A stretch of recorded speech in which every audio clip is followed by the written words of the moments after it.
Hi guys, welcome back to my YouTube channel if you're new here. My name is Brianna and today we are doing my little monthly book haul. I have 20 new books to show you today that I have either gotten sent to me or bought for myself. In probably like the last month, I try to save books for like 4-ish weeks so that I can do this book haul for you guys every month. So let's just get right into it. I think this time I actually almost have as many books I bought myself that have gotten sent to me because I was on like a 3 to 4 month long book buying ban. So that's finally over. So I treated myself to a few books in July. Let's jump into it first with books that have gotten sent to me. You guys, this first one I am so excited about. It's A Million Junes by Emily Henry.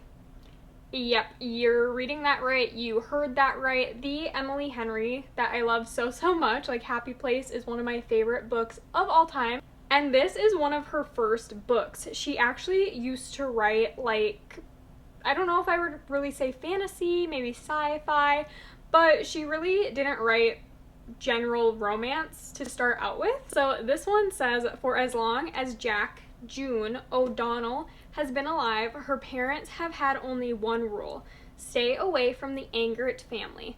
But when June collides, quite literally, with Saul Angert, sparks fly and everything June has always known is thrown into chaos. I am so excited for this. I actually got this in a blind date with a book, and I posted about the small business that did the blind date with a book on my Instagram and my TikTok, so make sure to go check them out. Was insane, literally the best box I have ever gotten. So if you're gonna get a blind date with a book box, I would definitely recommend them. Yeah, I just love Emily Henry, and I'm really interested to see if her earlier work compares to obviously like her more recent work. Huge thank you to the Diary Drop for sending me this book in the blind date with a book. Next, I have Lore of the Wilds by Annalie Sabrana. Don't know if I said that right, but this is the paperback. I think this one is just getting published in paperback, like it came out in hardcover, so now it's finally coming out in paperback. But this is a fantasy book, and I think it's supposed to be like a, what's the word I'm thinking of? Love triangle romantasy. This is from the Nerd Fam and HarperCollins, I think. This one says, a library with a deadly enchantment, a fey lord who wants in, a human woman willing to risk it all for a taste of power. I'm pretty sure the second book is either coming out soon or it just came out as well. I've been eyeing this one up since it came out, but just haven't bought in it. So I'm very excited to have this one now. Oh my gosh, you guys, this next one is so cool. Yeah. This is Among the Burning Flowers, and I think it's a prequel to Priory of the Orange Tree. This is an early copy that I got from Bloomsbury. Huge thank you to them. On the back it says, take your first steps into the epic world of the Priory of the Orange Tree, and this comes out September 2025, so not too much longer. The fire beneath must rage above. All must burn from shore to shore. I think this just looks so incredible. I've been wanting to read more fantasies or romantasies with dragons in it, and this is a fantasy with dragons in it, so I'm very excited. I honestly feel like my husband could get into this series as well because he's a nerd like with dragons and stuff too. So I'm gonna read this, and then I'll probably read Priory of the Orange Tree because, again, this is a prequel. And I'm pretty sure the Priory of the Orange Tree books aren't necessarily, like, connected. I think they're just in the same world, but you don't need to read all of them. I don't know. I feel like this is way less intimidating than reading Priory of the Orange Tree first because that book is like this thick. So we'll see if I end up enjoying this. Okay, I think the next 5 books I'm showing you are all from Berkeley, so thank you so much to Berkeley Romance for sending me these books. First, we have Love at First Sighting by Mallory Marlowe, and this is the same author as Love and Other Conspiracies, which is this book right here. I read this last fall, and this surprised me so much with how much I loved it. I thought I was just like getting into a fluffy rom-com. It's kind of like a paranormal romance, but it was so much sweeter, and the characters had so much more depth to them than I thought they were going to for like a rom-com. So I was very, very excited when I saw she was coming out with another new book this fall. This one says, a chance at love might not be out of this world in this astronomically charming romantic comedy. So again, it says it's a romantic comedy, but I think it'll be so much more than that. If I'm remembering correctly, I gave Love and Other Conspiracies like a 4 or 4.5 star rating. So very good and up there. Oh, just look at how cute they both are. I love that. And then we have How to Sell a Romance by Alexa Martin. It says, romance is the biggest scheme of them all in this laugh out loud romantic comedy. I think this one, if I'm remembering correctly, is about an elementary school teacher who is not making enough money because she's an elementary school teacher. So she starts doing this like pyramid scheme for this beauty company or something, but like she doesn't realize it's a pyramid scheme and that what they're doing is illegal or something. So one of her students' dads is actually like an investigator of some sort, I think, and he's trying to take down this company. So the teacher and the dad kind of work together to take down this pyramid scheme company. I think this sounds like such a fun time. I cannot wait to read this one. You guys, another one that I just cannot wait to read from Berkeley. Like, Berkeley's fall and summer books have just been unmatched, I feel like. Yeah. A Witch's Guide to Magical Innkeeping. Are we joking? Like, please take another moment to look at the cover because I am just so obsessed. This is by the same author as A Very Secret Society of Irregular Witches, which I haven't read, but I want to read very, very badly. This says it's a whimsical and heartwarming novel about a witch who has a second chance to get her magical powers and her life back on track. I am so excited for this book just based on the cover. I think it'll be the perfect witchy fall read. I always like to read witchy books in like September or October. So this is definitely being added to the list. You guys should be on the lookout for a witchy reading vlog from me this fall. Next we have Soul Gazer by Maggie Rapier. And this one's actually from Ace Books, but Ace is like an imprint of Berkeley, I'm pretty sure. Again, obsessed with this cover. It is beautiful, stunning. I think it just looks like a beautiful romantasy read. And it says, a high-stakes romantic adventure seeped in magic. I'm not going to read the synopsis of this one because, especially with fantasy or romantasy books, I feel like the back gives a lot away, like a lot of the plot, and I like to be surprised. So I'm not going to read the back of this. I have seen good things so far though, and obviously I'll let you guys know my thoughts when I read it. Honestly, it's giving me Claire and Jamie vibes. Like, is it not? And last from Berkeley, this is The World's Greatest Detective and Her Just Okay Assistant. I think this is supposed to be a cozy mystery. As a brilliant boomer detective and her ambitious Gen Z assistant struggle to get along in this delightful feel-good mystery. Again, this just seems like such a perfect book to cozy up with this fall once it gets a little bit colder out, start the fire, get some hot cocoa, and just read away at a mystery.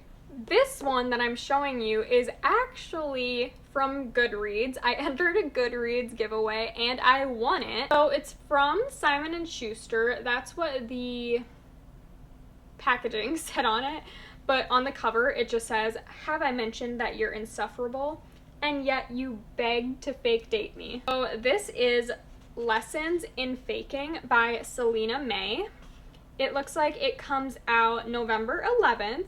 So this is a fake dating romance, and I'm very, very excited to read this. The next two books are from Bloom Books. First, we have Time of Your Life by Jessa Hastings, and this is an ARC, but I'm pretty sure the book's already out. I don't know what is up with Bloom Books, but they always send me ARCs, but the ARCs don't get to me until after the book already comes out, so I'm like, what's the point of sending me an ARC then? You know, like, I'm not complaining. I'm still extremely grateful that they even sent me any copy of the book, but I just think it's kind of weird because usually publishers send out advanced readers copies so they can get feedback on the book before it comes out. So it's like, why are you sending me an ARC if it's already out? I don't know. I just think it's weird that they would send me an ARC over like a finished copy if they're not going to send it to me until it's already out. Okay, rant over. This one's cover I'm obsessed with, and also the back is super cute. It says, in 1995, Joa Harrigan is a brash, enigmatic frontman of the biggest band in the world, and Iodi? I don't know how to say that name yet. Is the iconic face of a generation. She's who people write their songs about, the kind of girl who could ruin a man. He doesn't fall and she doesn't chase, but from the moment they meet, it's head first, reckless, and inevitable. Too much, too fast, too consuming. Loving Iota makes Joa feel alive, but it also makes him feel trapped. Her star burns just as bright as his, and he doesn't know how to be with someone he can't control. The more he wants her, the more he resents her for it. But fame is corrosive, and so is love. Neither were built to survive both, because some loves don't end. They can't, so they just destroy. I still have yet to read a Jessa Hastings book. I feel like I want to read the Magnolia Park series first before I read, like, Conditions of Will and maybe this one, because I don't know if they're all, like, in the same world and connected, and Magnolia Parks is, like, obviously her most popular series, so yeah. But thank you so much to Bloom for sending me this. It's stunning, and I can't wait to read Jessa Hastings' work. And then also from Bloom is Write Me For You by Tilly Cole. I actually just read this one today for a reading vlog that I'm currently filming. This is such a sad YA romance. It's about two cancer patients, June and Jesse, who they're both stage 4, and basically their last chance to survive, to beat the cancer, is to go to this ranch where they're trying out a clinical trial. They're 17 years old, June and Jesse meet there, and they fall for each other while they're going through this extremely hard and scary time in their lives. It's so beautiful. June is kind of writing their love story, but one that is hopefully a happily ever after, because obviously June and Jesse don't know if they're going to make it and what's going to happen to either of them. If you need a good cry, read this book. It does come out July 31st, so read it when it comes out. Okay, so those were all the books that have been sent to me in the last probably like month. Now let's go through the books that I have bought. First up, my book of the month pick for July is Finding Grace by Loretta Rothschild. I was initially drawn to this cover, but then I read a little bit about the book and I was like, yeah, that's gonna be my pick. It says, Honor seems to have everything. She adores her bright and beautiful daughter, Chloe, and her charming, handsome husband, Tom, even if he works 100 hours a week. Yet Honor's longing for another baby threatens to eclipse all of it, until a shocking event changes their world forever. Years later, Tom makes a decision that ripples through their lives in a way he could never have foreseen. As the consequences of that fateful choice unfold, two women's paths become irrevocably intertwined. But when old love clashes with new, who will be left standing, and what happens when your secrets come back to haunt you?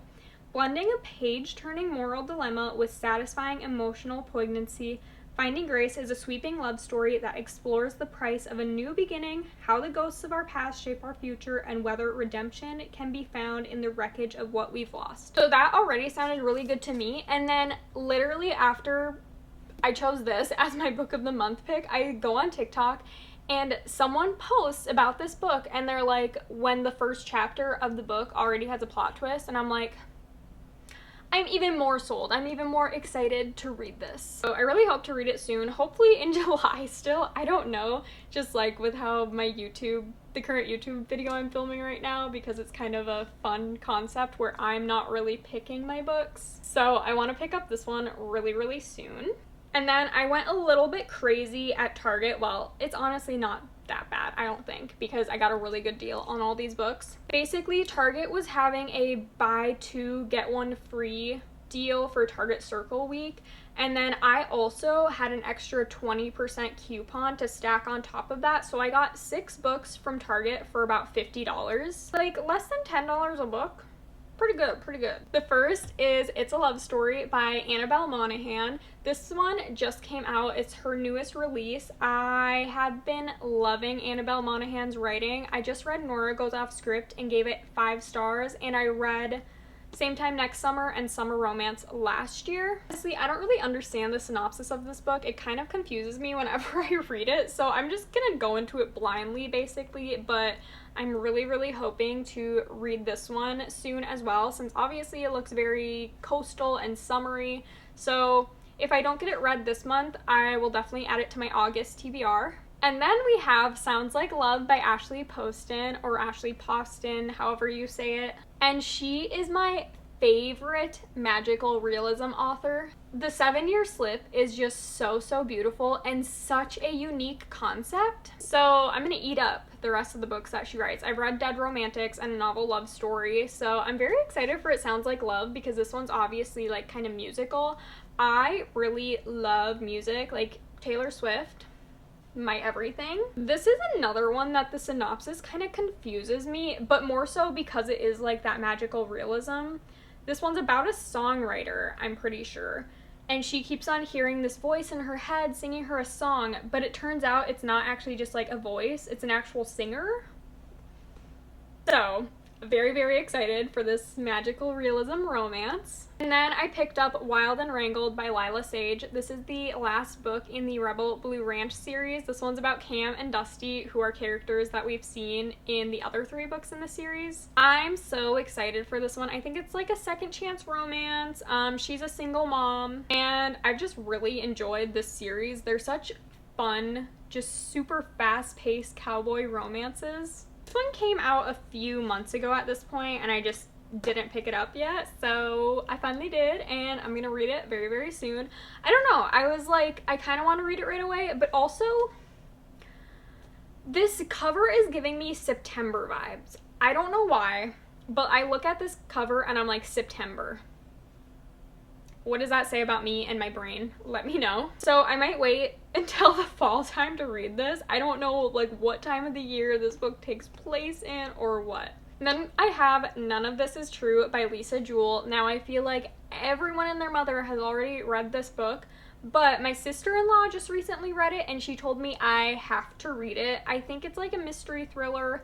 I'm not going to read the synopsis because I don't like reading synopsis of fantasies and romanticises, but I hate reading the synopsis of thrillers because, again, I feel like it gives so much away. And when it's a thriller, you want to be surprised. You want to be shocked. So, yeah, if anyone has read this, which you probably have because it's been out for quite a while and I feel like everyone loves it, let me know your thoughts on it. Then from Target, I got Bury Our Bones in the Midnight Soil by V.E. Schwab, and this is actually a signed edition. I think most of the like first print copies were signed of this one. I just think that's so cool because I love The Invisible Life of Addie LaRue so much. Like, that book is one of my favorite books ever. I actually have 2 copies of it. That's how much I love it. So I'm very excited for this one. I think this one is like, is it vampires? A vampire romantasy? It says 3 young women, their bodies planted in the same soil, their stories tangling like roots. One grows high and one grows deep and one grows wild, and all of them grow teeth. Yeah, I think it's vampire. This is going to be perfect for fall reading. And then I have The Night and the Moth by Rachel Gillig. This is the same author as the One Dark Window duology, which I really enjoyed. Now this is the Target exclusive edition. Like, it's pink instead of blue. And then, oh, the inside I'm obsessed with.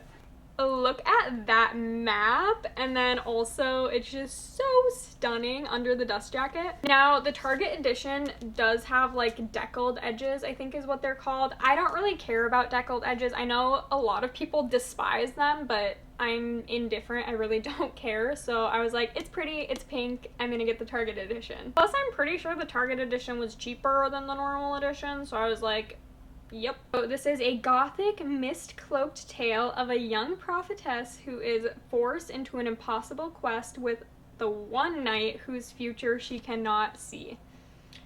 Yeah, I've heard pretty good things about this one so far. I'm very excited to read it.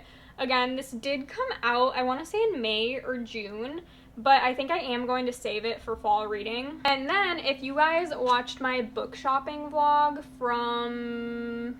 when did I post that? I don't remember. Basically, my husband and I went book shopping together, and the two books that we got were a far better thing. This is a fantasy retelling of A Tale of Two Cities. I'm very, very excited to read this one.